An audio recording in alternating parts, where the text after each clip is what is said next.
الحمد لله رب العالمين الرحمن الرحيم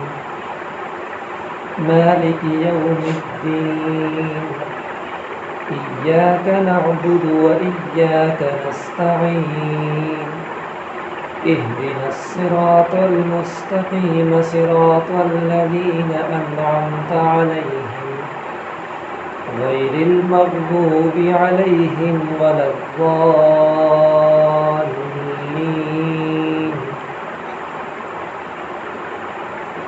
لا أقسم بيوم القيامة ولا أقسم بالنفس اللوامة أيحسب الإنسان أن لن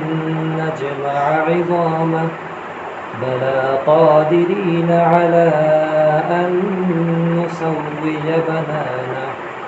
بل يريد الإنسان ليفجر أمامه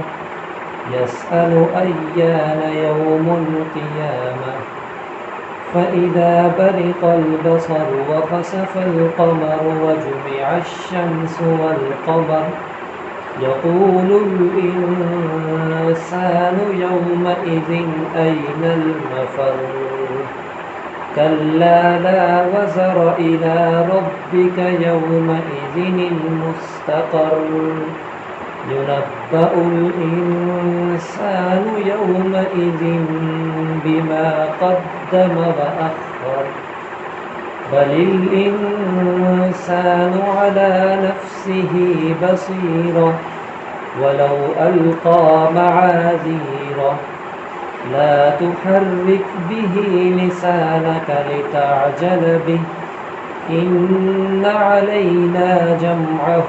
وقرآنه فإذا قرأناه فاتبع قرآنه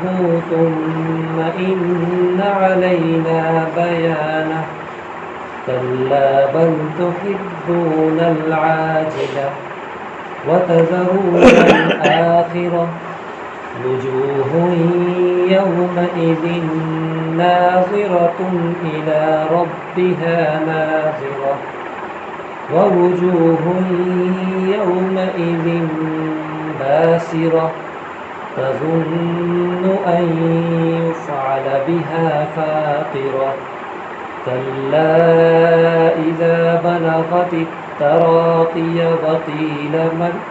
راق وظن أنه الفراق والتفت الساق بالساق إلى ربك يومئذ المساق فلا صدق ولا صلى ولكن كذب وتولى ثم ذهب إلى أهله يتمطى أولى لك فأولى ثم أولى لك فأولى أيحسب الإنسان أن يترك سدى ألم يك نطفة من مني يمنى ثم كان علقة فخلق فسوى فجعل منه الزوجين الذكر والأنثى أليس ذلك بقادر على أن يحيي الموتى